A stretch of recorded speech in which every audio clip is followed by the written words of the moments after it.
Hey everyone, hope you're doing great. Welcome back to my channel. In today's video, we'll dive into what if Deku's quirk was probability shift. Smash that subscribe button, and be sure to peek at the description below. Let's begin. The air in Aldera Junior High's classroom 3B was thick with the lazy heat of late spring and the simmering anticipation of freedom. For most students, it was the feeling of a school year winding down. For Izuku Midoriya, it was the familiar, low-grade anxiety of a countdown. A countdown to what? He was never quite sure. The end of a class, the end of a day, the end of junior high itself.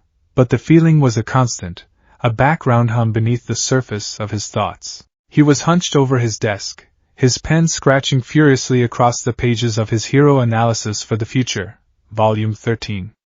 The subject of his current fixation was the debut of the new hero, Empty Lady. His muttered analysis.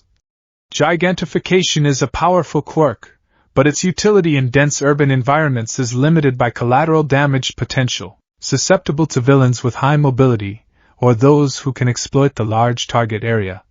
Was lost in the drone of the teacher's voice. Now, as third-year students, it's time to start thinking seriously about your futures.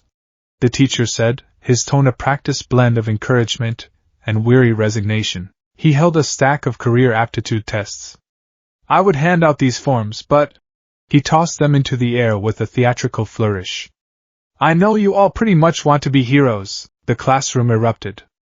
A cacophony of minor quirk demonstrations filled the room. A girl elongated her fingers like fleshy antennae, a boy popped his eyeballs out of their sockets, another hardened his skin into a dull, rocky gray. It was a chaotic symphony of youthful ambition, and Izuku sank lower in his seat, wishing he could shrink himself out of existence. His quirk wasn't flashy. It wasn't even, in his opinion, a quirk. It was a cosmic joke with him as the punchline. Yes, you've got some impressive quirks, the teacher placated. But you know the rules. No quirk usage in school, a voice cut through the noise, sharp and arrogant as shattered glass. Teach, don't lump me in with these losers. Katsuki Bakugo sat with his feet propped on his desk, a sneer plastered on his face. I'm the real deal. These extras will be lucky to end up as sidekicks to some D-lister. The class turned on him, a wave of indignation. Get over yourself, Bakugo.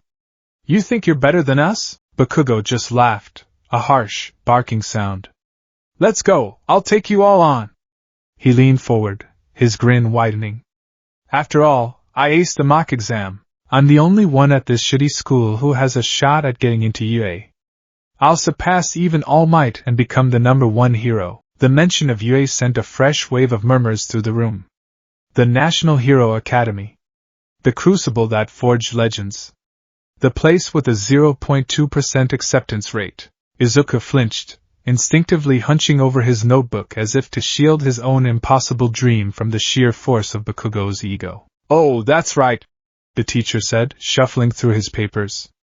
Midoriya, you want to go to UA too, don't you? The world stopped. The background noise of the classroom vanished, replaced by a suffocating silence. Every eye turned to him. Izuku felt his face flush, a hot tide of shame crawling up his neck. He could feel Bakugo's gaze on him, hot and heavy as a physical weight. The silence broke, and a wave of derisive laughter crashed over him. Midoriya? No way, you can't get into the hero course just by studying. His quirk is just like being lucky, right? What's he gonna do? Hope the villain trips on a banana peel. It's not luck. Someone sneered from the back. It's a cheating quirk. Things just happen to go his way. It's unnatural. Izuku squeezed his eyes shut. Don't look at Kaken. Don't look at Kaken. He looked. Bakugo was frozen, his sneer gone, replaced by a look of simmering, volcanic fury.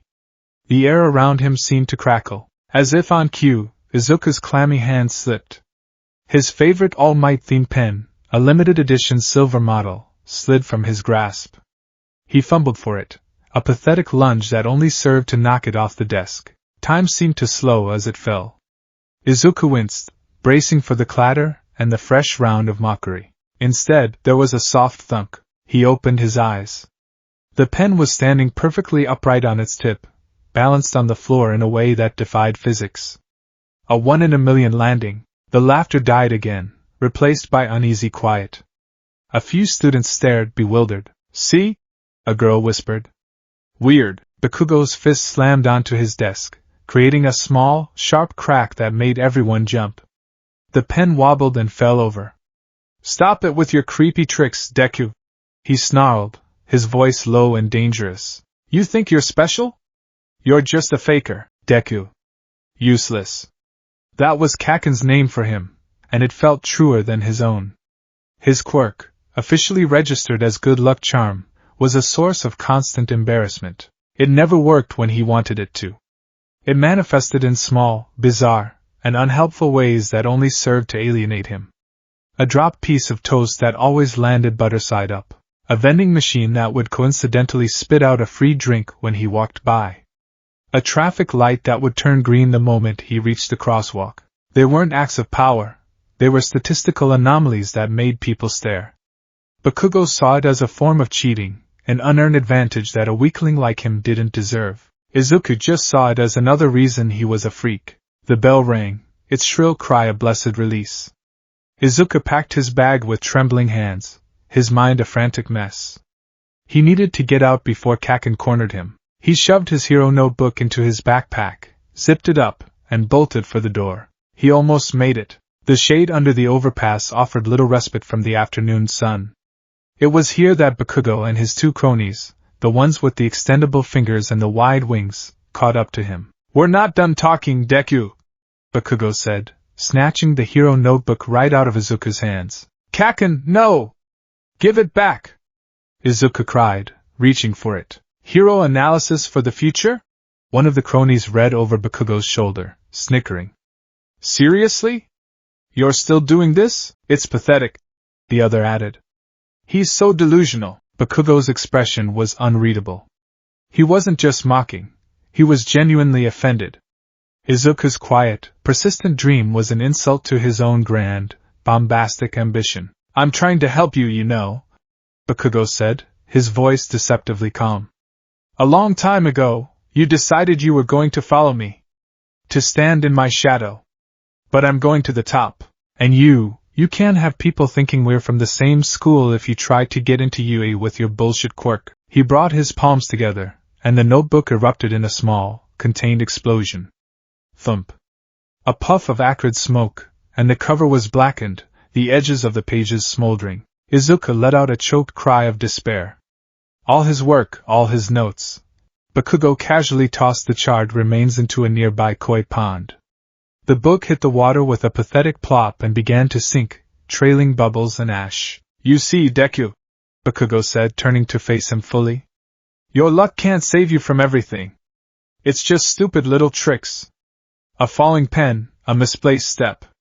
It's not power. It's a glitch in the world that happens to be centered on a good-for-nothing wannabe." He started to walk away, then paused, a cruel smirk gracing his lips. "You know, if you really want to be a hero that badly, there's a quick way to do it. Just pray you'll be born with a useful quirk in your next life, and take a swan dive off the roof." The words hit Izuku like a physical blow. The world tilted, his breath catching in his throat. For a moment, he couldn't hear anything but the rushing of blood in his ears. Bakugo's cronies looked uncomfortable, chuckling nervously. Even for them, that was a line crossed, but Bakugo wasn't finished. He spun back around, his eyes blazing with a frustration that went beyond simple cruelty. "And another thing!" he yelled, stalking back towards Izuku until they were inches apart. "Stop looking at me like that! Like you're better than me! You and your damn lucky escapes!" To punctuate his point, he swung. It wasn't a half-hearted shove. It was a genuine, open-palmed strike aimed for Izuku's face, a small explosion already crackling in his palm. Izuku flinched back, throwing his arms up in a useless attempt to block. And then it happened. A sudden, freak gust of wind whipped through the underpass, smelling of dust and distant rain. It wasn't a gentle breeze. It was a sharp, focused blast that seemed to come from nowhere. It caught Bakugo's arm mid-swing, pushing it just a few centimeters off course. The resulting explosion, meant to be a terrifying blast of heat and noise right next to Izuku's ear, instead detonated an inch further away. The shockwave still threw him off balance, and the heat singed the sleeve of his uniform, but the intended impact, the pain and humiliation, was averted. Bakugo stared at his own hand, then at Izuku, his face a mask of incandescent rage. "See?" he roared, his voice echoing in the concrete tunnel. That's what I'm talking about. It's always something, a gust of wind, a slippery patch of gravel, a pigeon. You're a cheater, Deku. You don't even have to try, things just work out for you. You don't deserve it." He shoved Izuku hard, sending him stumbling backward. But he didn't follow up. The freakish luck had taken the fight out of him, replacing it with pure, unadulterated frustration. He spun on his heel and stalked off, his cronies scrambling to keep up. Izuku was left alone, trembling in the gloom of the underpass. His shoulder throbbed where Bakugo had shoved him. The smell of burnt caramel and ozone from the explosion filled his nostrils. He stared at his singed sleeve. A lucky escape. That's what anyone would call it. But to Izuku, it didn't feel lucky. It felt horrifying. It felt like he was a passenger in his own life, subject to the whims of a force he couldn't control or understand. He fished his ruined notebook out of the pond, the ink bleeding across the soggy pages, and began the long walk home, the weight of his own uselessness pressing down on him. The world swam back into focus with the grotesque sensation of being squeezed. Izuku choked, his lungs burning. A thick, viscous, and utterly foul-smelling liquid was forcing its way down his throat, into his nostrils. He clawed at his face, his fingers finding only a shifting, gelatinous mass. "A medium-sized invisibility cloak!" A gurgling voice chuckled, the sound seeming to come from inside his own head. "You'll do nicely, the sludge villain." He'd been so lost in his despair he'd walked right into it. Panic, cold and sharp, lanced through him. He couldn't breathe. His vision was tunneling, black spots dancing at the edges. "I'm going to die. This is it. I'm going to suffocate in a sewer, and no one will even know." His quirk, his stupid, pathetic luck, was nowhere to be found. There was no convenient gust of wind, no slipping villain, no falling debris to save him. There was only the suffocating ooze and the encroaching darkness. "Fear not, kid!" A voice boomed like a thunderclap, a sound Izuku knew better than his own heartbeat. "I am here!" The sewer grate flew off its moorings as a mountain of muscle erupted from below. Red, white, and blue filled Izuku's fading vision. Two iconic tufts of golden hair stood like beacons of hope. All Might. Texas Smash! The wind pressure was like a physical wall.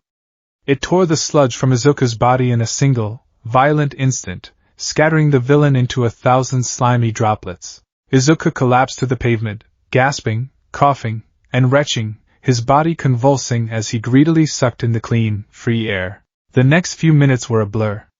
All Might was there, his signature smile brighter than the sun. He was making sure Izuku was okay, apologizing for letting the villain escape his grasp earlier. He was even signing Izuku's charred, soggy notebook, his bold signature a starburst of ink on the ruined page. With professional ease, he scooped the now unconscious villain into 2 empty soda bottles. Izuku's mind was racing, a million thoughts firing at once. This was it. This was his chance. The one question that had defined his entire existence. He had to ask. As All Might prepared to leap away, Izuku, in a fit of desperate madness, clung to his leg. The world became a terrifying rush of wind and cityscape as they soared through the air. They landed on a rooftop, and the reality of his recklessness crashed down on him. "That was very dangerous, young man," All Might admonished, though his smile hadn't faltered. "I'm sorry I had to ask you something," Izuku stammered, his heart hammering against his ribs. All Might sighed, his broad shoulders slumping slightly. All right. Just make it quick. I'm on a timer here." Izuku took a deep breath. This was the moment of truth. "Is it possible? Can someone like me? Can someone with a useless, unreliable quirk become a hero like you?" He couldn't bring himself to say quirkless. His quirk was real, it was on his official record, but it felt like less than nothing. It was a liability. He braced himself, expecting a booming, cheerful reassurance. A classic All Might line about how any quirk can be heroic with enough heart. That's not what he got. All Might seemed to deflate. He clutched his side, and a strange steam began to pour off his body. In a horrifying, grotesque transformation, the mountain of muscle withered away, replaced by a skeletal, gaunt man with sunken eyes and hollow cheeks. Izuku screamed. The man, who was impossibly, unbelievably still All Might, explained everything. The horrific injury. The time limit on his power. The frail reality behind the invincible symbol. The world Izuku had built his entire life around crumbled in the space of a few minutes. He looked at Izuku, his expression not cruel, but weary. So incredibly weary. You asked if someone with a useless quirk can be a hero, he said, his voice now a quiet, tired rasp. He coughed, a speck of blood appearing at the corner of his mouth. Kid, pros are always risking their lives. Some of us can take a punch. Some of us can dish one out. We have powers that give us a fighting chance. What you're describing, this luck, it's not something you can control. It's not something you can rely on when people's lives are on the line. He gestured to himself, to his skeletal frame. Look at me. Even with one of the most powerful quirks in history, I ended up like this. I can't, in good conscience, tell you that you can be a hero. It's a dangerous job, and without a reliable power to back you up, you'd just be a liability. A dead one, most likely. He paused, his gaze softening with a hint of pity. It's not wrong to have a dream, kid. But you need to be realistic. He turned and walked towards the rooftop door. If you want to help people, you could become a police officer. They get a lot of flack for not being able to handle villains directly, but it's a fine and respectable profession. The door clicked shut behind him, leaving Izuku alone on the rooftop. Be realistic. The words echoed in the empty space where his dreams used to be. It was worse than Bakugo's taunt. It was the truth, delivered by the one person he admired most in the entire world. His quirk wasn't just useless. It was a non-factor. He was, for all intents and purposes, quirkless. And quirkless people couldn't be heroes. He didn't remember the walk down the stairs. He didn't remember leaving the building. His feet moved on autopilot, carrying his hollowed-out body through the bustling streets. He was adrift in a sea of faces, his mind a silent, gray void. Then he heard it. An explosion. Not just one, but a series of them, concussive blasts that rattled the windows of nearby shops. They were familiar. The sound, the rhythm, the sheer unrestrained violence. It was Kaken. Drawn by some morbid, instinctual pull, he followed the sounds of chaos. He pushed his way through a growing crowd of onlookers until he reached the police barricade. And then he saw it. It was the sludge villain. It had escaped. And it had a new hostage. Blonde, spiky hair. Red, panicked eyes. Explosions erupting futilely from his hands, doing more damage to the surrounding alleyway than to the slimy prison that was suffocating him. It was Bakugo. The heroes on the scene were struggling. Death Arms was strong, but he couldn't get a grip on the fluid villain. The rookie hero Kamui Woods was there, but his wooden limbs were useless in the tight space, now filled with fire from Bakugo's panicked explosions. Backdraft was desperately trying to contain the flames, but it was a losing battle. Why aren't they doing anything more? Someone in the crowd yelled. They can't. The villain's got the kid. And that kid's quirk is going wild. No one can get close. Izuku's blood ran cold. He saw Bakugo's eyes. They weren't angry or arrogant. They were terrified. He was pleading for help. And no one could provide it. This is my fault, the thought screamed in his head. If I hadn't grabbed onto All Might's leg, he wouldn't have dropped the bottles. He would have been here. He would have saved him. The guilt was a physical thing, a crushing weight on his chest. He saw All Might in the crowd, in his skeletal form, clutching his side in agony, helpless. He saw the other heroes, stymied and outmatched. He saw Bakugo, the boy who had tormented him for a decade, suffocating to death. And then, their eyes met. Across the chaos, through the smoke and fire, Bakugo's desperate gaze locked with his. In that moment, Izuku wasn't thinking. His legs, his entire body, moved on their own. He ducked under the police tape and ran. Hey! Kid! Get back here! The shouts of the heroes were distant noise. The world narrowed to a single, desperate objective. He had no plan. He had no power. He was a useless, quirkless Deku running towards a fight he couldn't possibly win. His mind, the analytical part that was always running, started screaming at him. What are you doing? You'll die. You have no quirk. You can't do anything. But his body kept moving. He remembered his notes. Page 25. The sludge villain's body was fluid, but it had solid parts, its eyes and teeth. That was its weakness. But how could he get to it? He unslung his bright yellow backpack, swinging it forward. It was a stupid, childish gesture. A last, desperate act. He wasn't trying to do anything. He was just acting. But as he swung the bag, something inside him shifted. It wasn't a conscious decision. It was a primal, desperate need welling up from the deepest part of his soul. It was the guilt, the fear, the lifetime of wanting to be a hero, all coalescing into a single, razor-sharp point of focus. For the first time in his life, he didn't just hope for a lucky break. He willed it. A strange, humming pressure bloomed behind his eyes, a feeling he'd never experienced before. It wasn't a headache. It was a feeling of immense, focused potential, like a dam about to burst. The chaotic scene around him seemed to slow, the roar of the flames dulling to a low thrum. He saw every variable, every moving piece, with impossible clarity. The angle of his arm, the velocity of the bag, the shifting mass of the villain, the position of Bakugo's head, and in his mind a single, frantic thought screamed with the force of his entire being. Something, anything, hit him. He let the backpack fly, and the universe seemed to conspire to answer his plea. The strap of the bag, already frayed from years of use, snagged for a microsecond on his flailing hand.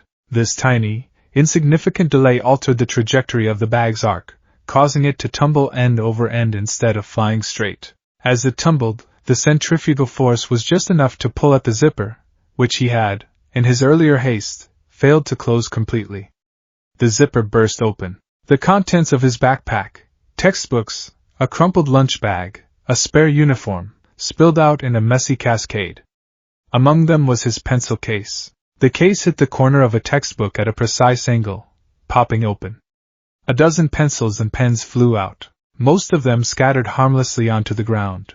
But one, a simple, yellow, wooden pencil, sharpened to a needle-fine point that morning, flew on a different path. It was caught in an updraft from the flames, lifting it just a few inches higher. It spun through the air, a tiny, insignificant projectile on an impossible journey. The sludge villain, distracted by the sudden rain of school supplies, turned its head slightly. Its large, bulbous eye was exposed for a fraction of a second. The pencil, guided by a one-in-a-million confluence of physics and desperation, flew directly into that eye. Squelch. The villain roared, a wet, gurgling sound of pure agony. The liquid form that held Bakugo convulsed violently, its grip slackening for a single, crucial moment. Bakugo was thrown forward, landing on his hands and knees, coughing and gasping, finally able to breathe. The world crashed back into Izuku at full speed. The noise, the heat, the panic. A splitting pain erupted behind his eyes, a brutal, pulsing migraine that made him cry out and stumble. He felt a warm trickle from his left nostril.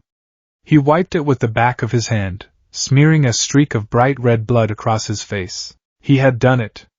He had actually done it. He had saved Kaken. But the villain was already recovering, its rage now focused entirely on the small, bleeding boy who had hurt it. It lunged. Izuku was frozen, the pain in his head paralyzing him. He was going to die. He had bought Bakugo a few seconds of air at the cost of his own life. And then, a familiar shape blocked his view.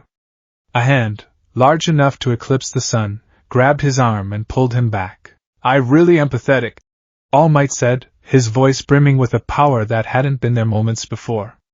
Blood trickled from his mouth, but his eyes were blazing with renewed fire. "I told you the traits that make a great hero, but I see I wasn't living up to my own ideals." He planted his feet, his muscles bulging back to their heroic proportions. "Pros are always risking their lives.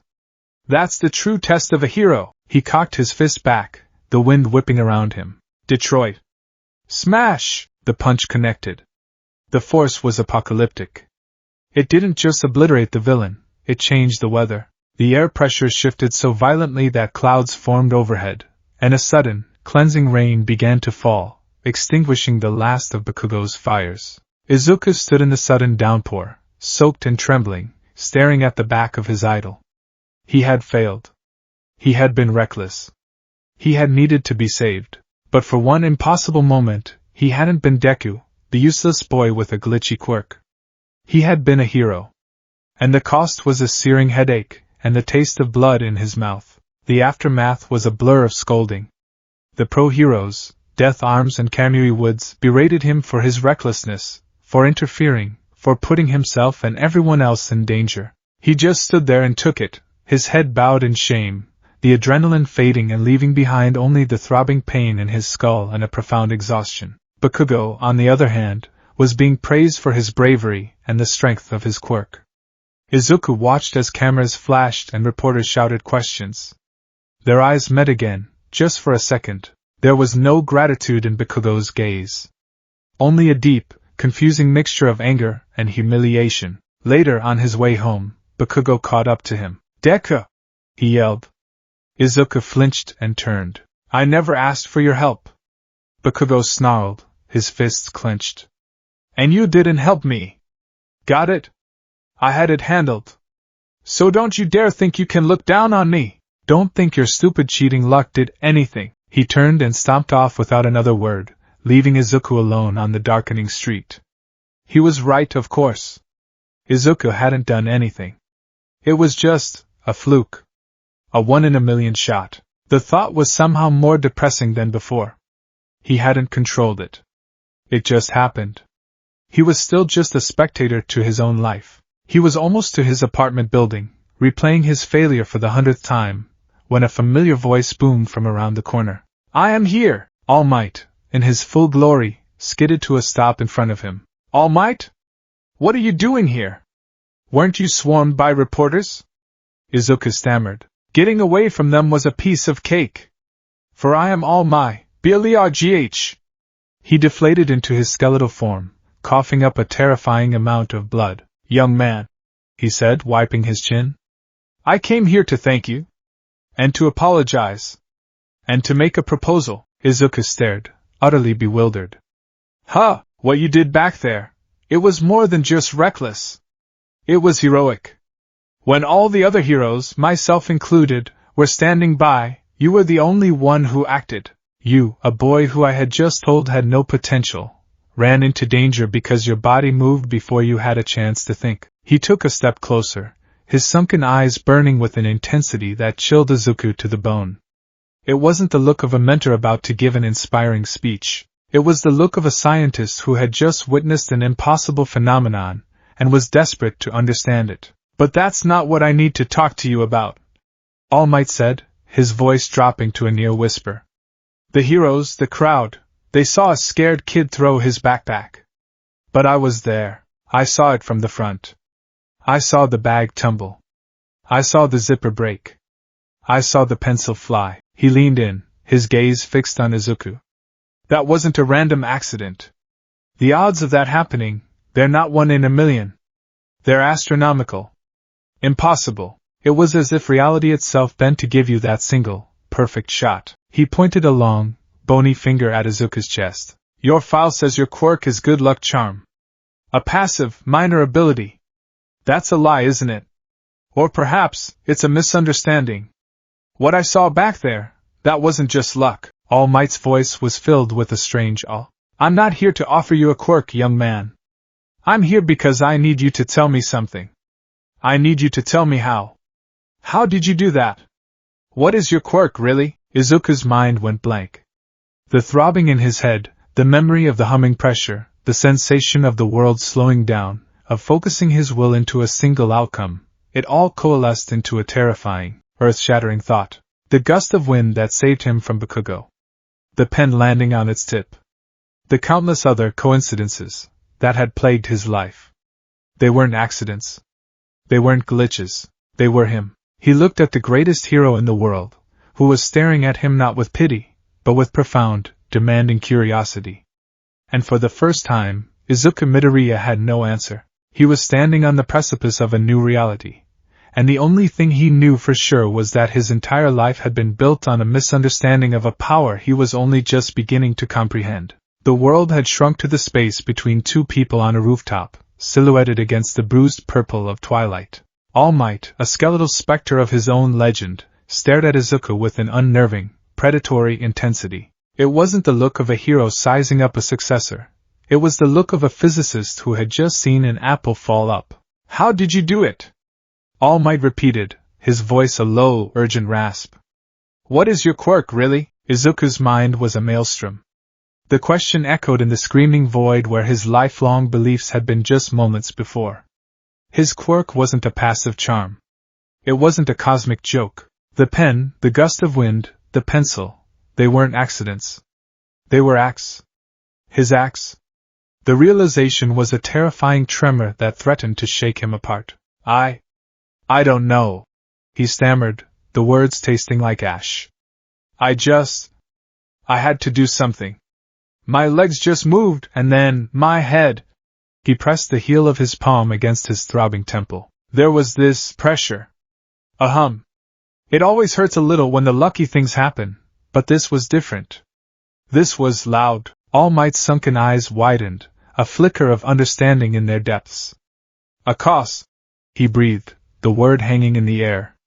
"Every quirk has a limit, a drawback, a cost of use. Mine is time. Bakugo's is the strain on his forearms from the nitroglycerin. Yours, it sounds like it's a physical and mental backlash."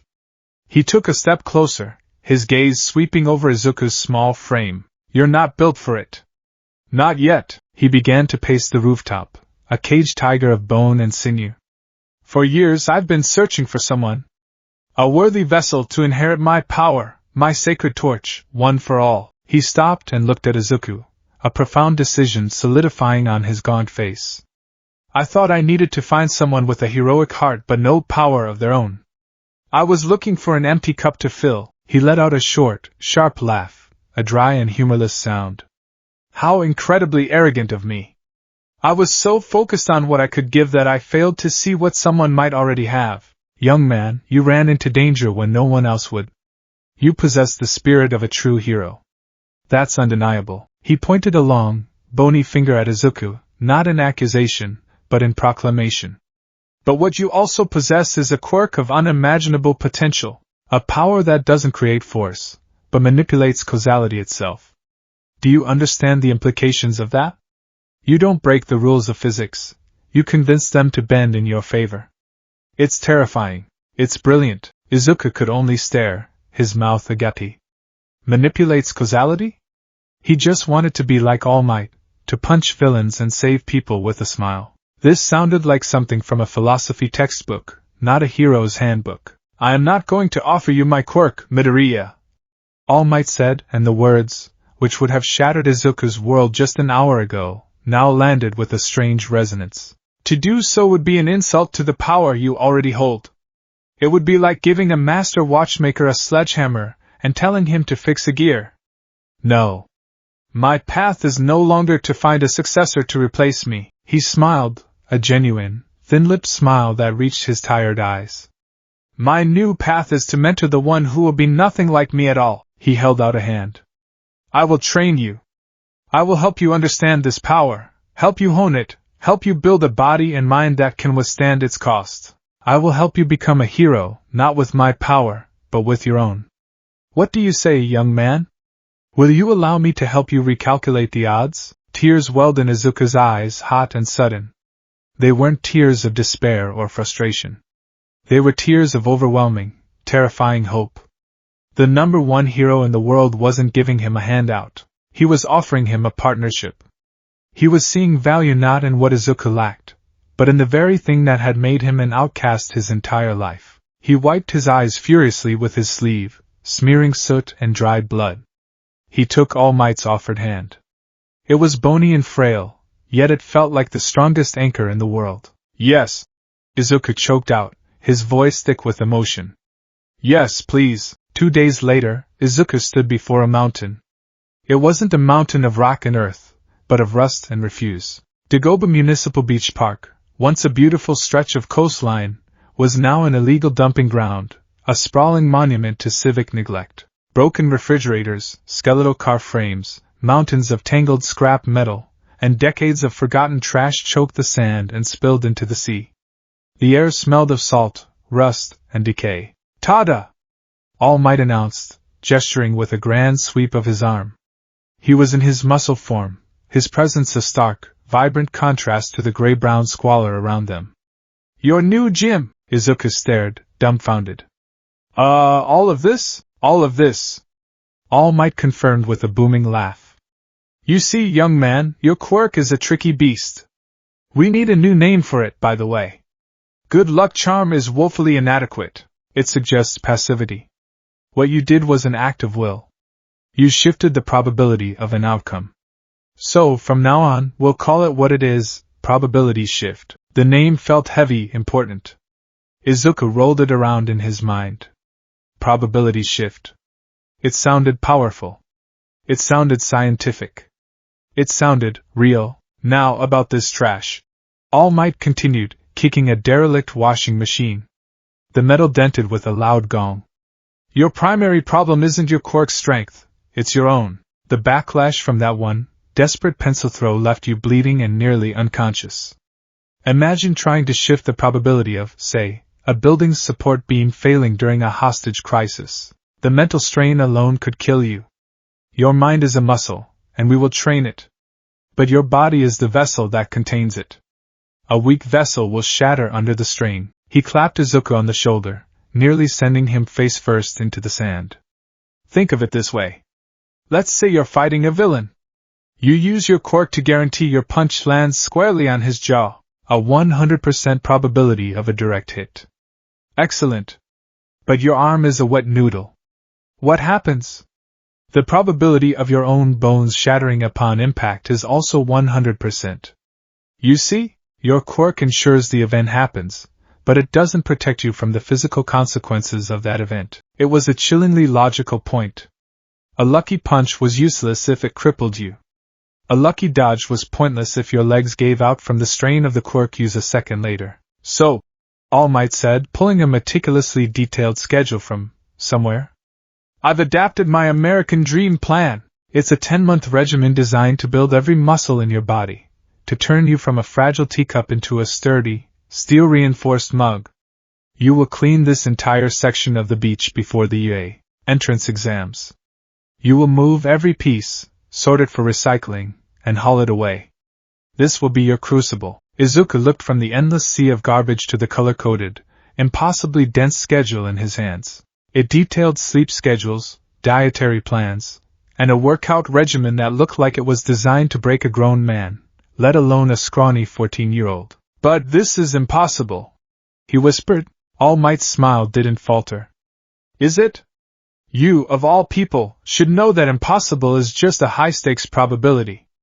Besides, your goal isn't just to get into UA anymore. It's to get in on your own merit, with a power you've mastered.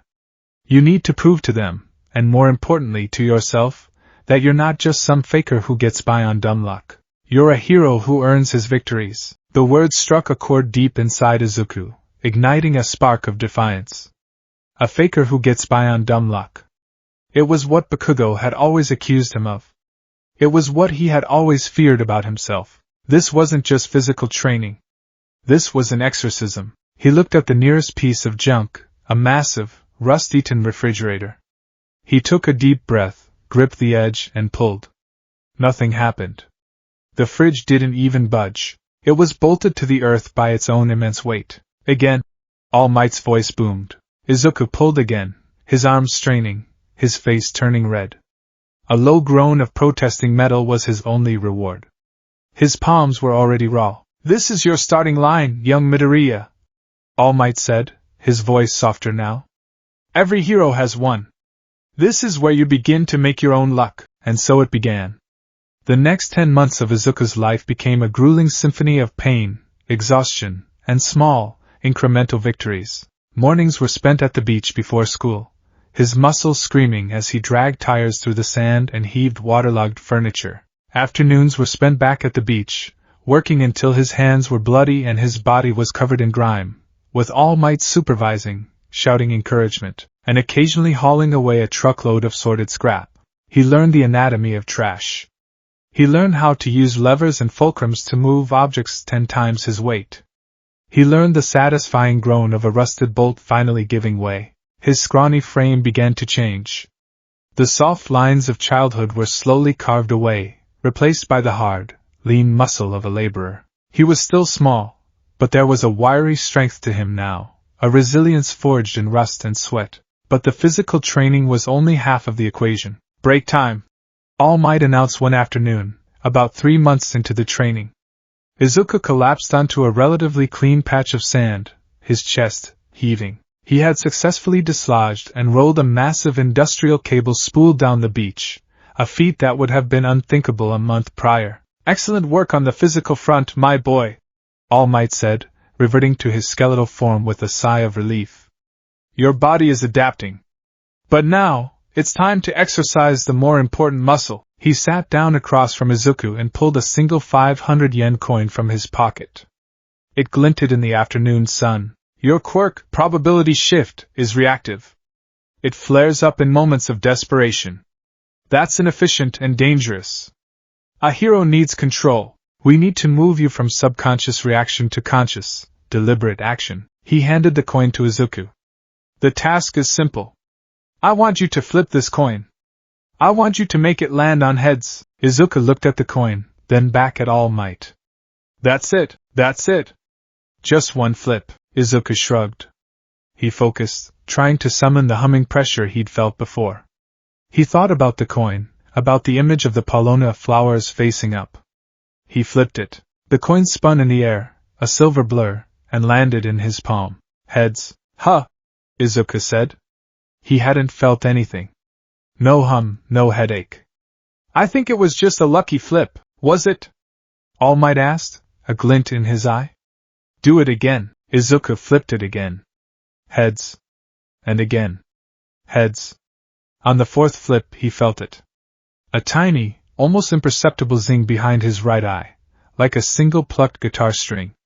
Heads. 10 times in a row. All Might commanded. Flip. Heads. A flicker of pressure. Flip. Heads. A faint throb. Flip. Heads. The throb became a dull, steady pulse. By the 10th consecutive heads, Izuku had a mild headache, the kind you get from staring at a screen for too long.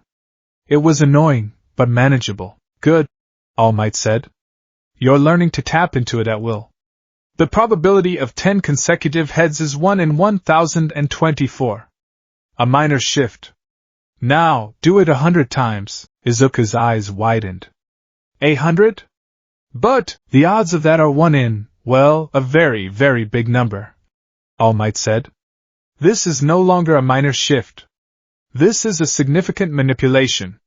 This is where we learn about the cost. Go. The first 20 flips were tedious. The headache intensified, settling in like a tight band around his skull. By flip number 40, the hum was back, a low, constant drone in his ears. His vision began to swim slightly at the edges. By flip 60, each toss required a sheer act of will. The pain behind his eyes was no longer a dull ache. It was a sharp, stabbing sensation. He had to pause between flips, breathing deeply, fighting waves of nausea. Focus, young Midoriya. All Might's voice cut through the haze. Don't just wish for it. Decide it. See the outcome and pull reality towards it. Izuku squeezed his eyes shut, the coin slick with sweat in his palm. Heads. He wasn't just thinking it anymore. He was pouring his intent, his very being, into that single outcome. Flip 70. The pain was blinding. A hot, wet feeling trickled from his nose. He touched it, his fingers coming away red. Flip 80. The world was tilting.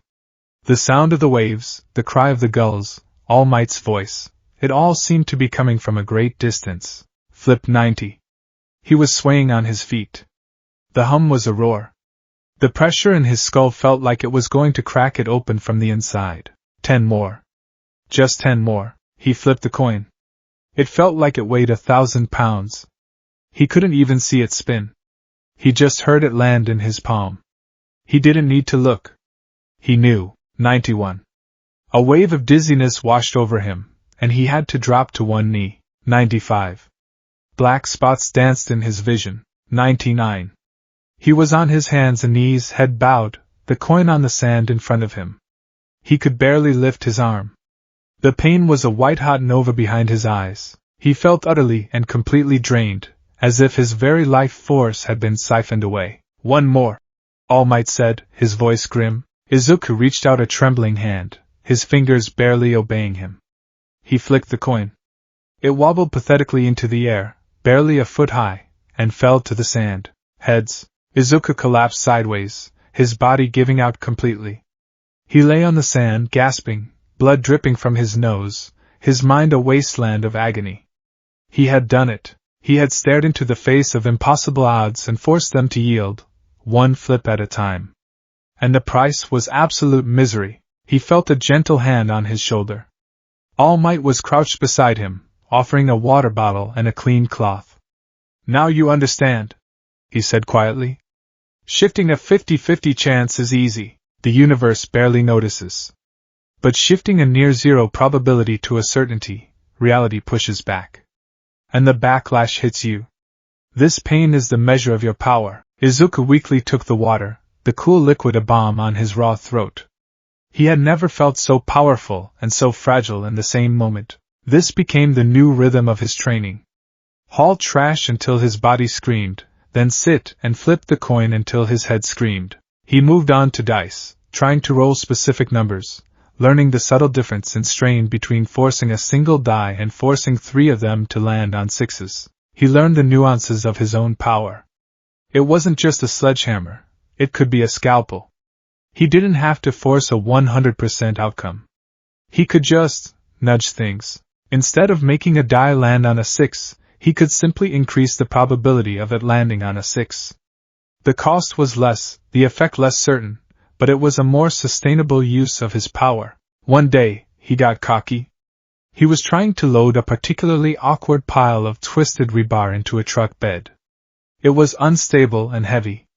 Getting frustrated, he decided to apply his quirk. Just make it fall into the truck, he thought, giving the pile a shove and focusing that humming pressure. It worked.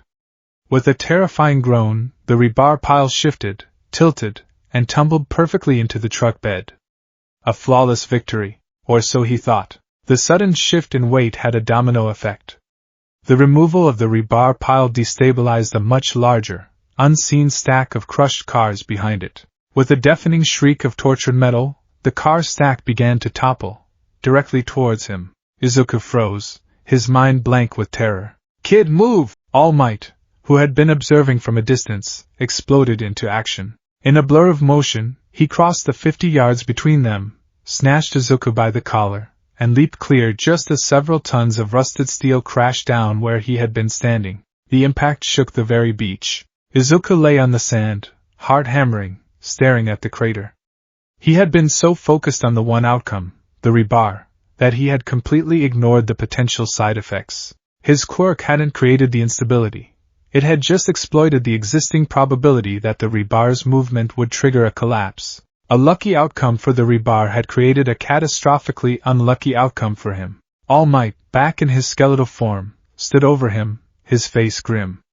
A new lesson, and the most important one, he said, his voice deadly serious. Your quirk is a monkey's paw. It will grant your wish, but it will do so along the path of least resistance, with no regard for unintended consequences. You wish for the rebar to fall in the truck. You didn't specify how. The universe chose the quickest, most direct path, and that path almost killed you. The realization hit Izuku with the force of the falling cars. His power wasn't just draining, it was wildly dangerous. He couldn't just use it blindly. He had to think. He had to be a strategist. He had to analyze every situation, calculate every potential variable, and choose his shifts with the precision of a bomb disposal expert. A single miscalculation, a single overlooked detail, could get someone killed. From that day on, his hero analysis notebooks took on a new purpose. He wasn't just analyzing other heroes' quirks. He was analyzing physics, chaos theory, and structural engineering. He started seeing the world not as a collection of objects, but as a web of interconnected probabilities. Every cracked pavement, every loose bolt, Every gust of wind was a potential fulcrum for his quirk to leverage. His mind, already analytical, became frighteningly sharp. The final months flew by in a blur of intense focus. The last piece of junk, the shell of a rusted-out van, was hauled away a week before the exam. Izuku stood on the shoreline at dawn, looking out at the completely transformed beach. The sand was clean, stretching pristine and golden to meet the sparkling water. It was a testament to 10 months of unrelenting, agonizing work. He looked at his own reflection in a tide pool. The boy staring back was not the same one who had stood here 10 months ago. The face was still his, still freckled and prone to nervous expressions, but the body was different. He was no longer scrawny. He was lean and corded with muscle, his arms and back etched with the pale lines of scars from sharp metal and hard labor. He had calluses on his hands that felt like armor. He looked capable. A figure appeared beside him. It was All Might, in his small form, holding 2 steaming cans of coffee. He handed one to Izuku. "You did it, my boy," he said, his voice filled with a quiet, profound pride. "You did the impossible." Izuku took a sip of the coffee, the warmth spreading through him. "I had help. I only pointed the way," All Might corrected. "You were the one who walked the path. Every drop of sweat, every moment of pain, that was all you." He looked out at the sunrise. "The exam is tomorrow. Are you ready?" Izuku thought about it. Was he ready? He could now reliably shift minor probabilities with little more than a mild ache. He could force a major shift, though he knew the brutal cost. More importantly, he understood the danger, the need for precision and analysis.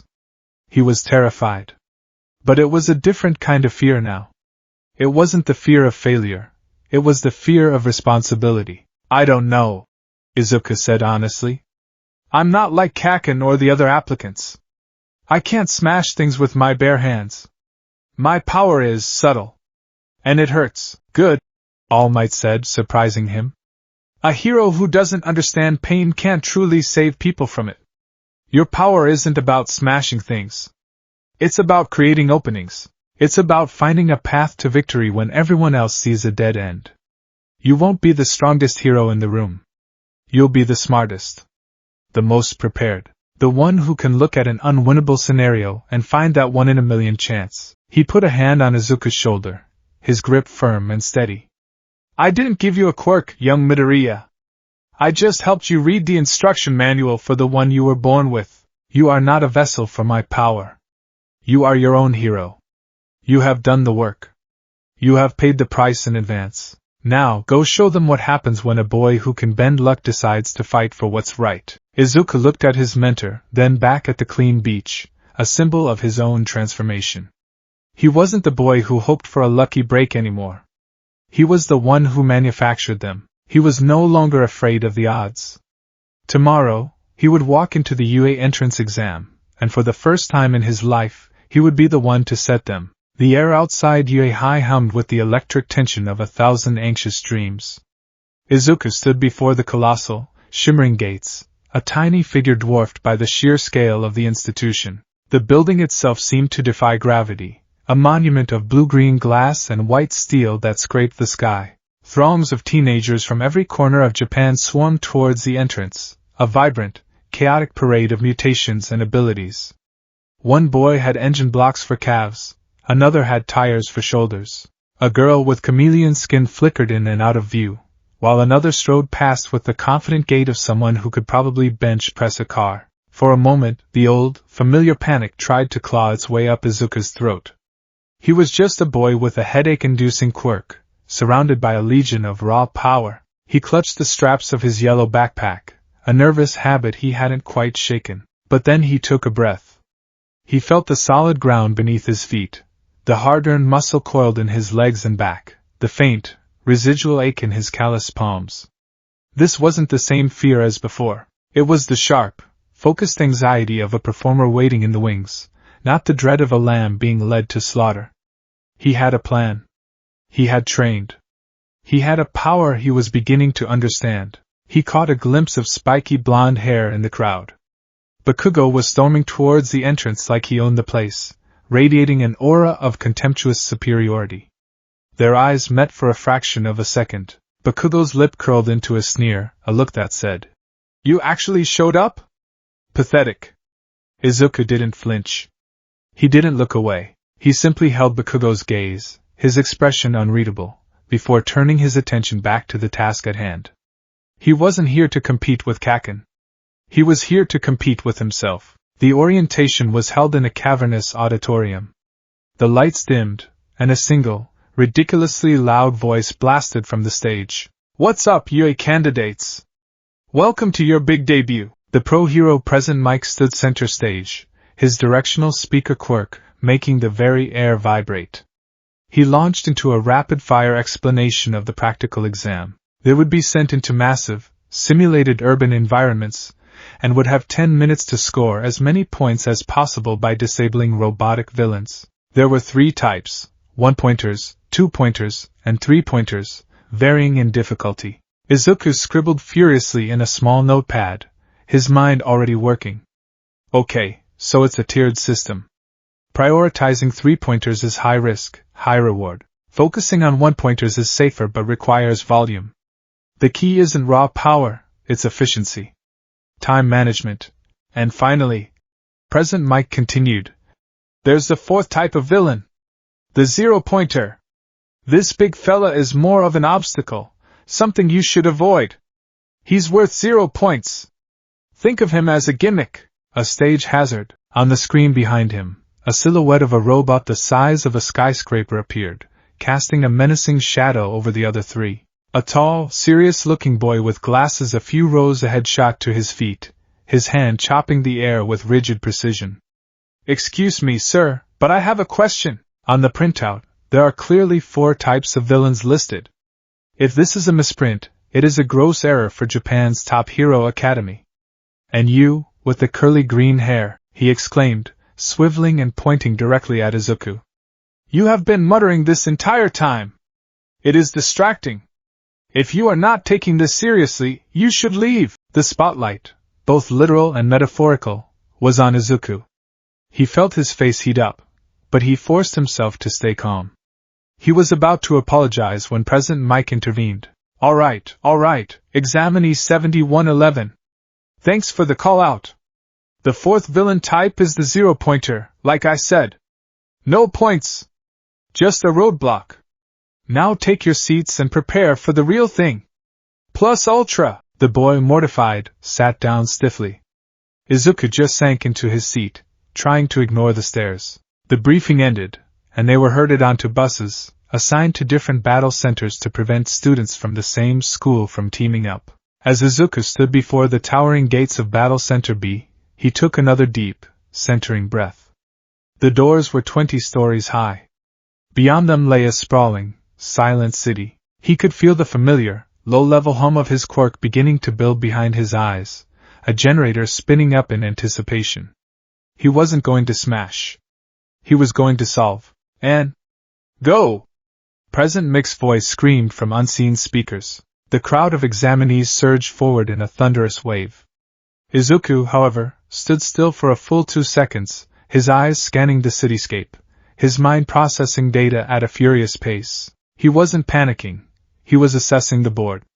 He saw the initial choke points, the likely robot patrol paths, the structurally weak building facades. "What are you waiting for?" President Mick's voice boomed again. "There's no countdown in a real fight. Go, go, go!" "Right." Izuku broke into a sprint, his physically conditioned body moving faster and more fluidly than he ever could have a year ago. He darted down a side alley, avoiding the initial chaotic scrum where powerful combat quirks were already reducing 1-pointers to scrap metal. That wasn't his game. Direct confrontation was inefficient. He rounded a corner and came face to face with his first opponent, a squat, 1-point robot on tank treads, its single red eye locking onto him. It charged, whirring menacingly. The old Izuku would have panicked and scrambled away. The new Izuku stood his ground. He didn't look at the robot's cannon or its armored chassis. He looked at its environment. His eyes darted around, cataloging details. A pile of rubble from a simulated explosion. A loose piece of rebar sticking out of it. An exposed hydraulic line on the robot's left tread housing. He focused, the hum behind his eyes sharpening into a distinct pulse. He didn't try to make the robot explode. He didn't try to dodge.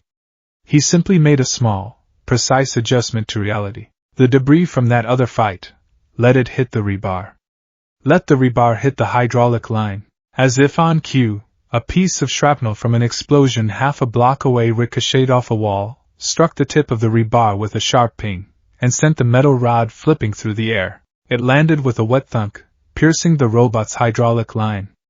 Black fluid sprayed out, the left tread seized, and the robot spun in a circle before grinding to a halt, its red eye flickering and dying. "One pointer disabled," a neutral female voice announced from the robot.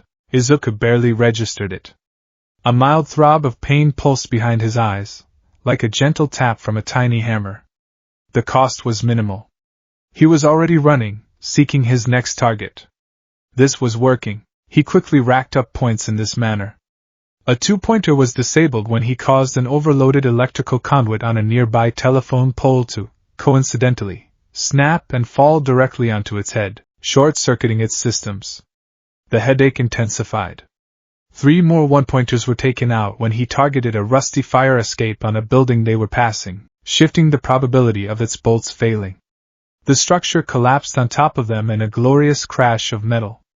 A wave of dizziness washed over him, and he felt the first warm trickle of blood from his nose. He wiped it away, his breathing coming in ragged gasps. He had 12 points. A respectable score, but probably not enough. The physical toll of the quirk was accumulating faster than he'd anticipated. Each shift was a small withdrawal from a finite bank of energy, and his account was starting to run low. He saw his chance for a big score. A massive 3-pointer, a veritable tank on legs, was lumbering down a main street, its heavy cannon swiveling to track examinees. It was too big, too armored for his subtle tricks to be effective quickly. He needed to take it out now. He was feeling the strain, the cumulative exhaustion. A desperate thought surfaced.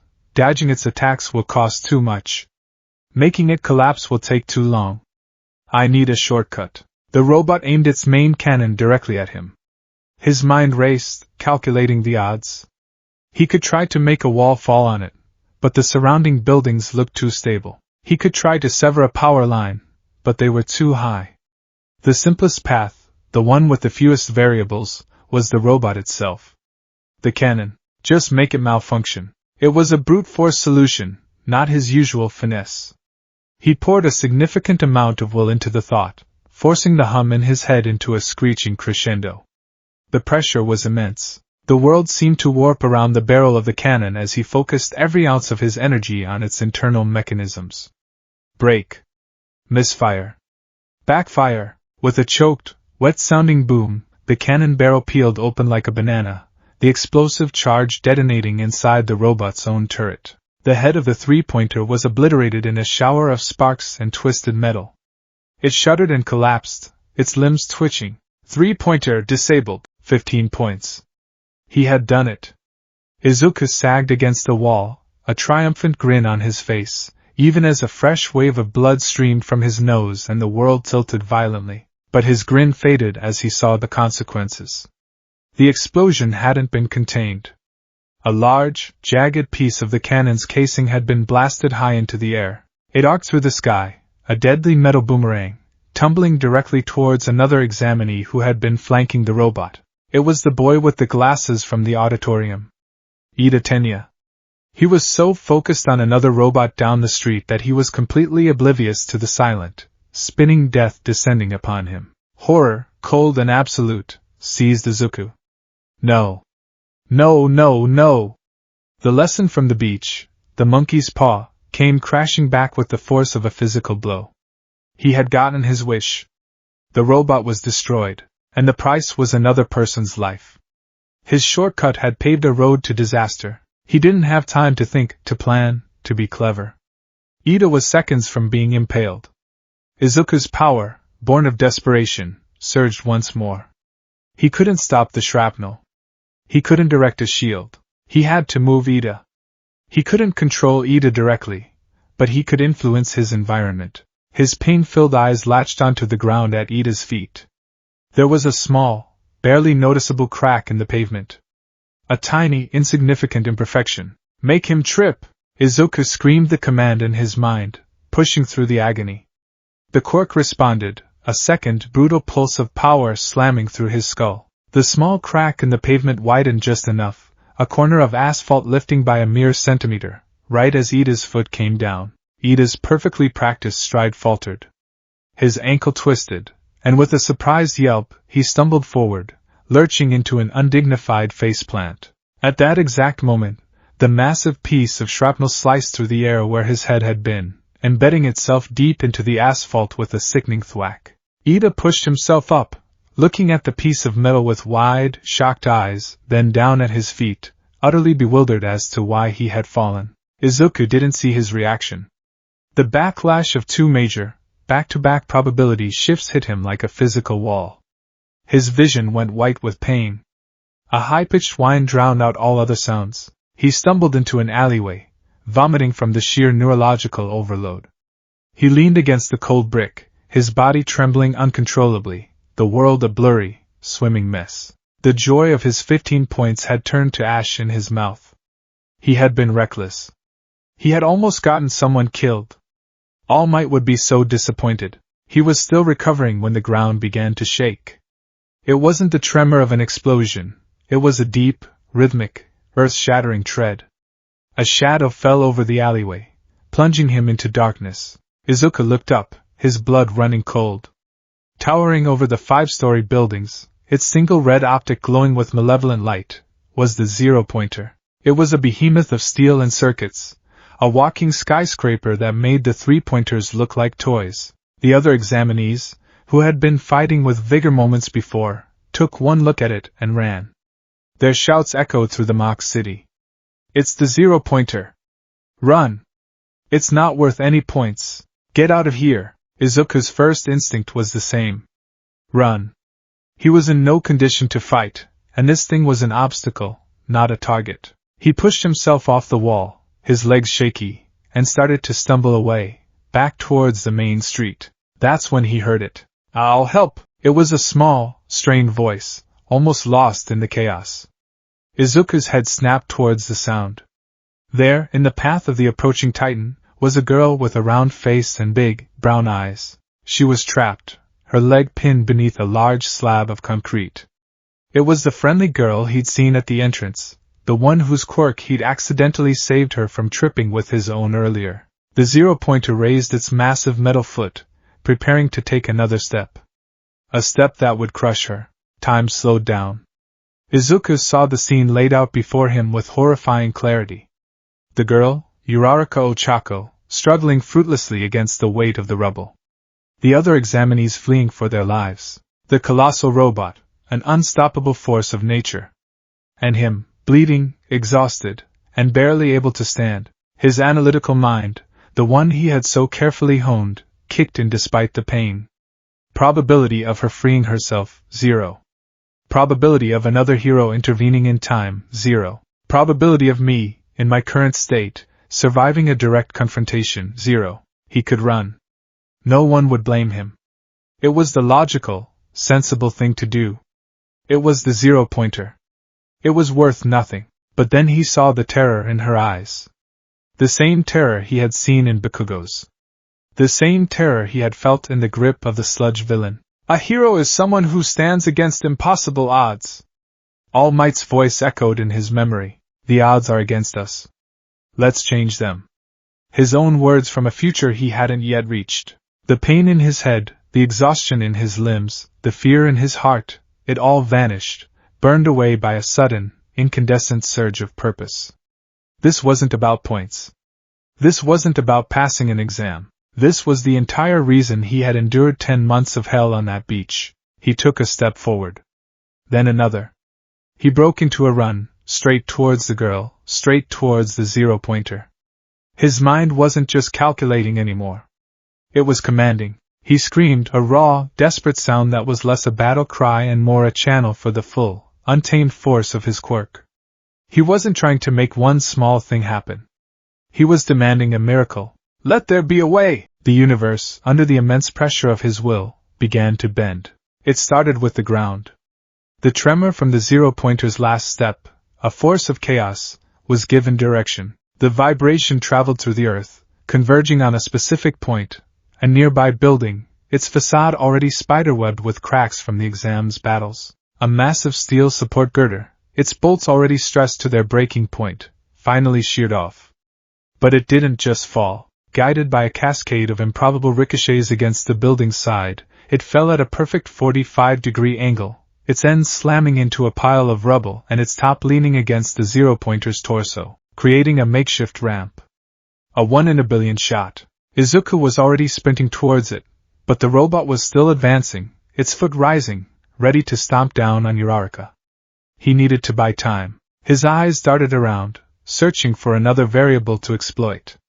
He saw it, a fire hydrant on the corner, its casing showing a hairline fracture. He shifted his focus, pouring a sliver of his power into that single crack. With a deafening pop, the hydrant's main valve failed. A geyser of high-pressure water erupted from it, not randomly, but in a focused, powerful jet that slammed directly into the zero-pointer's ankle joint and treads. The massive robot, its footing suddenly slick and uncertain, slipped. Its foot came down hard, but a crucial 10 feet wide of its target, the screech of metal on wet pavement echoing through the city. Uraraka was safe, for now. Izuku reached the base of the girder ramp. The ground was a treacherous sea of broken concrete. He didn't have time to pick his way across. He let his quirk guide him, a series of micro-shifts altering the stability of the rubble under his feet. His sneakers found purchase where there should have been none. He sprinted up the steep incline, his legs burning, his lungs on fire. He was halfway up the ramp, running straight towards the robot's torso. But then what? What could he possibly do? He had no weapon, no super strength. He was just a boy. He couldn't destroy it. I don't have to destroy it. I just have to stop it. He looked up at the robot's head, at the single, massive red optic. It was a complex piece of machinery, full of delicate wiring, prone to power surges. He poured the last dregs of his strength, the final, searing remnants of his will, into one final, desperate gambit. He focused on the photoreceptor, on the river of electricity flowing into it. He didn't try to break it. He just nudged the odds. He increased the probability of a critical, cascading electrical failure originating from that single point.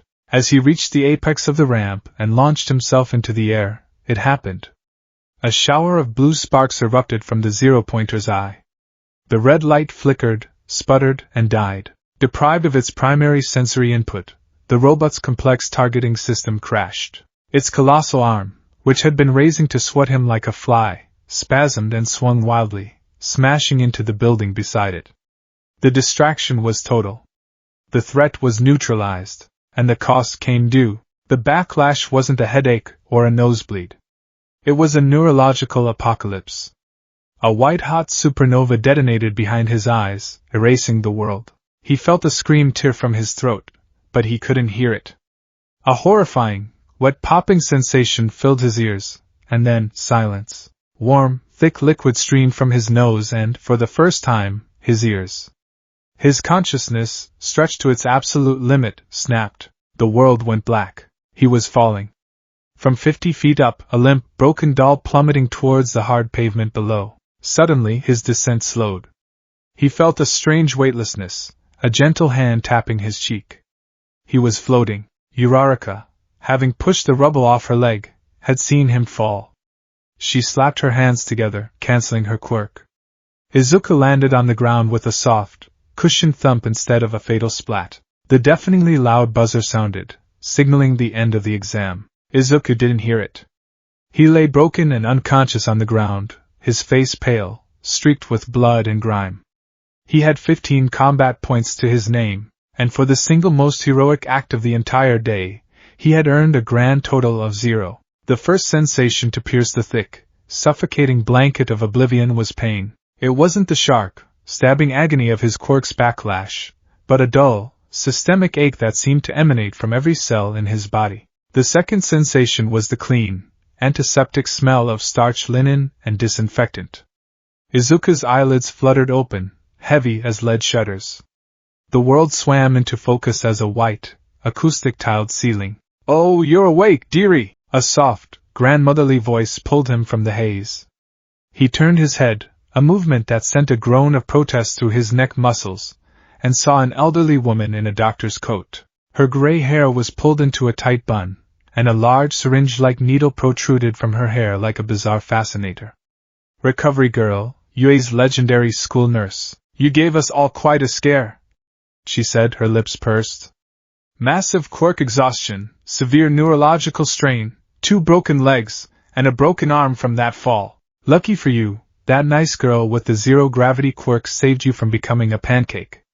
And even luckier that my quirk can speed up the healing process." She planted a soft, wet kiss on his forehead. Izuku felt a wave of profound drowsiness wash over him as his body's own energy was used to knit his bones back together. What happened?"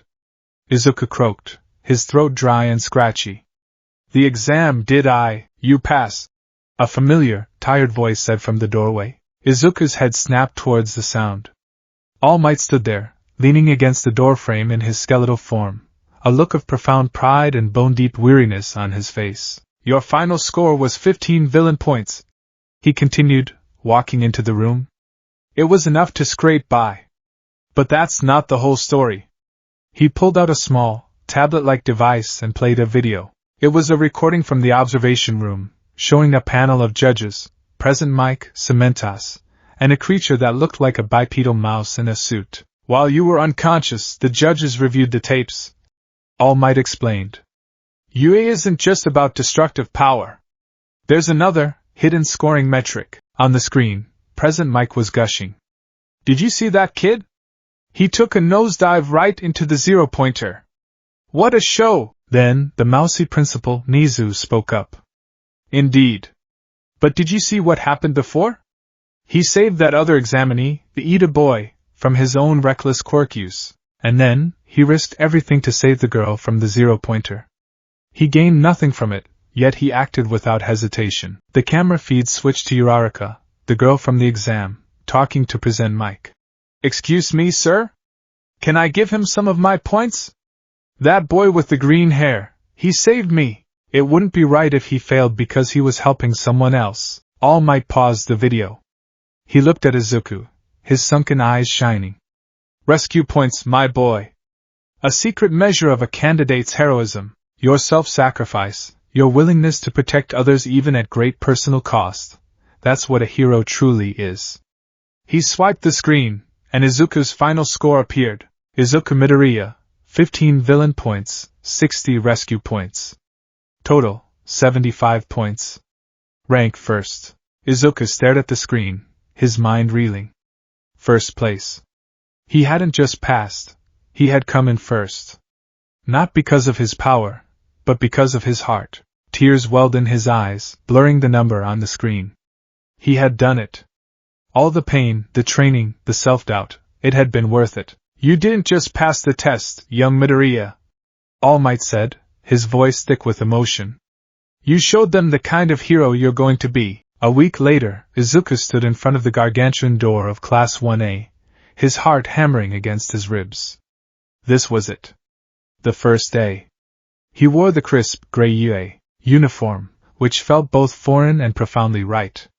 He pushed the door open and was immediately greeted by the sight of Ida Tenya, the boy from the exam, locked in a heated argument with a very familiar, very angry blonde. "And take your feet off that desk!" Ida was chopping the air with his hand. "Such an act is an insult to the upperclassmen, and the master craftsmen who built these desks. Like I care what you think, you four-eyed extra." Bakugo sneered, his feet still propped up disrespectfully.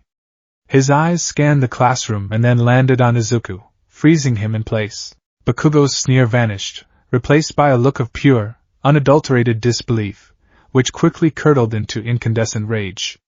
He shot to his feet, the legs of his chair screeching against the floor. "Deku?" he roared, his voice echoing in the suddenly silent classroom. "What the hell are you doing here?" Several heads turned. Izuku felt a dozen pairs of eyes on him. You cheated!" Bakugo snarled, stalking towards him. Small, angry pops crackled in his palms. "I heard the rumors. Some freak luck got you a few points. You have no business being in this classroom." You're just a faker with a glitchy quirk. Izuku stood his ground, his hands clenched into fists at his sides. The old him would have flinched, apologized, and tried to shrink into the floor. The new him met Bakugo's furious gaze. I earned my place here, Kaken, he said, his voice quiet but firm. Just like everyone else. The simple, direct statement seemed to stun Bakugo more than any argument could have.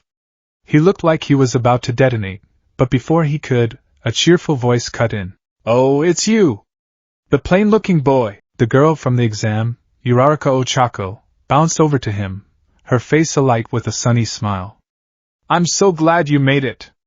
That punch you did was amazing. It was like, blah, she mimicked a punch, full of energy. And how you saved me from that fall. Thank you. I'm Uraraka, by the way. Izuku's face flushed a brilliant red. I am Midoriya Izuku. It's nice to meet you.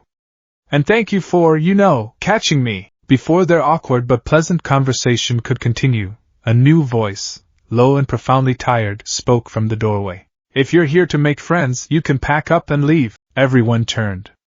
Lying on the floor in a yellow sleeping bag, looking like a disheveled caterpillar, was a man with long, black hair and eyes that carried the weight of 1,000 sleepless nights. He took a long slurp from a juice pouch before unzipping himself and rising to his feet. It took you all 8 seconds to quiet down. Time is a precious resource. You're not being rational. He stepped into the classroom, his gaze sweeping over the students with an air of deep disappointment. This was their homeroom teacher, the pro-hero eraser head, Shota Aizawa. I'm your homeroom teacher, Shota Aizawa, he said, his voice a monotone drone. Put these on and meet me on the P grounds. He tossed a bundle of UA gym uniforms onto a desk. There was no welcome speech, no introductions. Just a command and an aura of crushing apathy. The P grounds were bathed in the morning sun. The 20 students of Class 1A stood in a nervous line, clad in their new blue, white, and red gym uniforms. A quirk apprehension test? Uraraka asked aloud what everyone was thinking. But what about orientation? And the welcoming ceremony? UA isn't bound by pointless traditions, Aizawa said, his back to them. We heroes don't have time for such niceties. You're here to become the best, and that starts now. He turned, his gaze unsettling. Bakugo flinched, surprised at being singled out. You got the top score in the practical exam for combat, Aizawa stated. What was your farthest softball throw in junior high? 67 meters. Bakugo answered, a hint of his usual arrogance returning. Try it with your quirk. Aizawa tossed him a softball. Bakugo stepped into the chalk circle, a wicked grin spreading across his face. He wound up, his arm crackling with power. Die, he screamed, launching the ball with a massive explosion. The ball became a comet, soaring through the air until it was a tiny speck. Aizawa held up a device. A number appeared on the screen, 705.2 meters. The class erupted in excited murmurs. Whoa, 705 meters? We can use our quirks for real! This is gonna be fun! Fun? Aizawa's voice dropped, and the temperature on the field seemed to plummet with it. You have 3 years here to become heroes. You think it's all going to be fun? Idiots! His eyes narrowed, and a grim, terrifying smile stretched his lips. Today's test will measure your potential, and whoever comes in last place will be judged to have no potential and will be expelled immediately. Panic. Pure, unadulterated panic swept through the students. Expulsion? On the first day? This had to be a joke, a scare tactic. This is our school. We're allowed to run our classes however we see fit, Aizawa said, his gaze daring anyone to challenge him. Welcome to the hero course. Izuku's blood ran cold. Expelled? The word was a death sentence. He had fought so hard to get here, and he could be thrown out in a single day. He looked at the tests ahead, a 50-meter dash, a long jump, grip strength, repeated side steps, all physical assessments where a powerful, straightforward quirk would excel. His own power was subtle, costly, and situational. How could he possibly compete? His turn for the 50-meter dash came. He was lined up against Ida Tenya. The automated camera bot declared, Ready, start! Ida's engines flared to life, and he shot off the line like a rocket, finishing in just over 3 seconds. Izuku, meanwhile, had a plan. A small, low-cost probability shift. He didn't need to be faster than Ida. He just needed a good score. As the starting signal fired, he focused his quirk. Give me a perfect start. No wasted motion. Every muscle fiber firing in perfect sync. He felt the familiar, faint hum behind his eyes, and then nothing. It was gone. Snuffed out like a candle flame. He stumbled out of the starting block, his timing completely thrown off. His legs, strong as they were from his training, carried him across the line in 5.58 seconds. A painfully, embarrassingly average score. He looked back at the starting line. Aizawa was staring directly at him, his long black hair floating around his head, his eyes glowing a menacing red. His scarf, made of a special capture weapon, writhed like living snakes. He was using his quirk, erasure, on him. I was watching you, Aizawa said, his voice flat as he approached. His eyes stopped glowing, and his hair fell back into place. Your entrance exam performance was an anomaly, a series of improbable accidents that resulted in a high number of points. It reeks of a lack of control. He got right in Izuku's face, his gaze piercing. You can't just rely on luck to be a hero, Midoriya. A hero who can't control his own power is not a hero. He's a menace. A disaster waiting to happen. Izuku felt a chill go down his spine. Aizawa hadn't just seen his file. He had analyzed his performance, and deduced the fundamental nature of his quirk. He saw it not as a gift, but as a liability. The rest of the tests were a nightmare. For each one, Izuku had to decide, risk using his quirk and have it erased, or rely on his own unpowered physical abilities. He tried to be clever, activating his quirk at the last possible second, but Aizawa was always one step ahead. His erasure was instantaneous. In the long jump, he tried for a small probability shift to grant him a favorable wind gust. Aizawa's eyes glowed, and he landed solidly in the sandpit, a respectable but unremarkable distance. For the grip strength test, his physically trained hand managed a decent 56 kilograms, but it was dwarfed by the scores of others, like the boy with multiple arms or the large, rock-skinned student. He was consistently in the bottom quarter.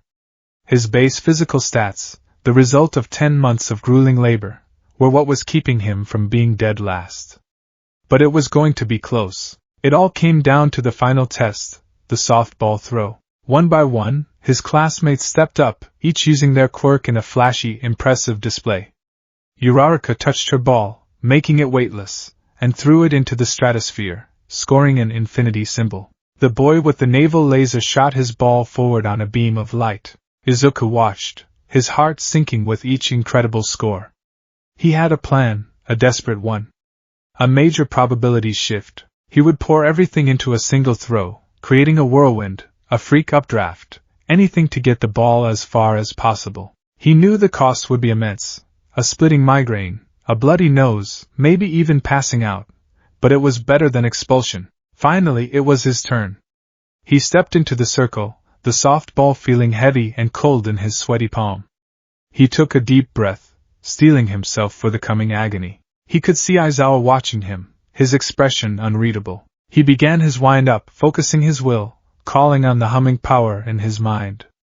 He could feel it gathering, a storm of potential ready to be unleashed.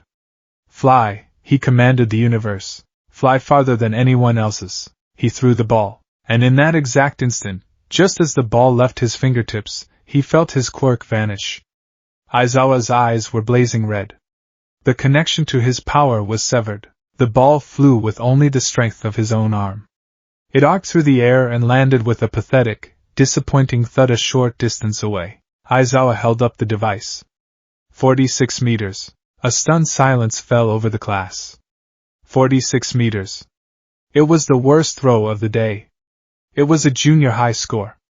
It was the score of a quirkless person. Izuku stared at his own hand, then at Aizawa, his spirit crumbling. It was over. He had failed. I erased your quirk, Aizawa stated, his hair settling back down. A ridiculous entrance exam, and a power that seems to activate by breaking your own body or causing chaos. From what I can see, you can't control your power at all. Are you planning on becoming incapacitated after saving one person? Intending to have someone else save you after you've done your part? He took a step closer, his voice low and intense. Whatever your circumstances, you are not ready. You have zero potential as a hero, Midoriya Izuku. The words were like stones, each one a crushing weight. Zero potential. The same verdict All Might had almost given him. The same verdict the world had given him his entire life. Tears pricked at the corners of Izuku's eyes, but he fought them back. This wasn't the end. He wouldn't let it be. He had worked too hard. He had bled for this chance. You erased my quirk, Izuku said, his voice trembling but determined. Please, let me try again. Aizawa looked at him, a flicker of something unreadable in his dark eyes. Surprise? Annoyance? And what would be different? You'll just try another reckless, uncontrolled burst and end up a liability again. No, Izuku said, clenching his fists. I can do it. Aizawa sighed, a long, suffering sound. Fine. One more throw. Show me you're not a complete waste of a spot in my class. Izuku took the second ball, his mind racing. Aizawa was right. A massive, uncontrolled burst of power was reckless. It was what he'd done at the entrance exam. It was the brute force approach. But his training with All Might hadn't just been about raw power, it had been about control. Finesse. Precision. The monkey's paw, avoid unforeseen consequences. A scalpel, not a sledgehammer. Don't just wish for it. Decide it. He couldn't just ask for a favorable wind. That was too broad, too chaotic. He needed something specific. Something limited. Something that would prove he had control. He looked down at the ball in his hand, then at his own fingers. He thought about the physical mechanics of the throw, the transfer of energy from his legs through his core, into his shoulder, down his arm, and finally into his fingertips. The final point of contact. That was the key. He took a deep breath, calming the frantic panic in his chest. He didn't try to summon a hurricane. He focused on a single, minuscule point in space and time, the exact moment the ball would leave his index finger. He began his wind-up again. He didn't focus on the sky or the wind. He focused on his hand. He poured a tiny, hyper-concentrated stream of his quirk into that one, singular purpose. At the moment of release, transfer 100% of my body's kinetic energy into the ball. No wasted force. No drag. A perfect release. Nothing more, nothing less. It was the most difficult, most precise act of will he had ever attempted. It wasn't about changing the world around him. It was about optimizing his own body's interaction with the world. He threw. As the ball left his hand, he felt a sharp, clean snap of power. It wasn't the overwhelming, nauseating wave of his previous efforts. It was a focused, searing pain, like a hot needle being driven into his index finger. He cried out, a sharp yelp of pain, and looked down at his hand. His fingertip was swollen, purple, and clearly broken. But the ball was flying. It wasn't riding a gale or being propelled by an explosion. It was just pure. It cut through the air with incredible velocity, a perfect, beautiful arc. It sailed past the 705-meter mark, past where even Bakugo's throw had landed, and finally came down far in the distance. Aizawa held up the device. His eyes widened almost imperceptibly. 705.3 meters. He had beaten Bakugo. By 1/10 of a meter. With a single broken finger. The class stared in stunned silence. Bakugo's jaw was on the floor, his face a mask of furious, absolute confusion. How had Deku, the useless, quirkless Sinalba named Deku, done that? Izuku stood in the circle, panting, cradling his injured hand. Pain lanced up his arm, but it was a clean pain. A controlled pain. A price he had willingly and knowingly paid for a specific result. He looked at Aizawa, a defiant fire in his eyes. Aizawa stared back, and for the first time, the corner of his mouth twitched upwards into a wide, terrifying, manic grin. Now that, he said, his voice holding a hint of genuine approval. That's rational. You minimize the damage to yourself while maximizing the output.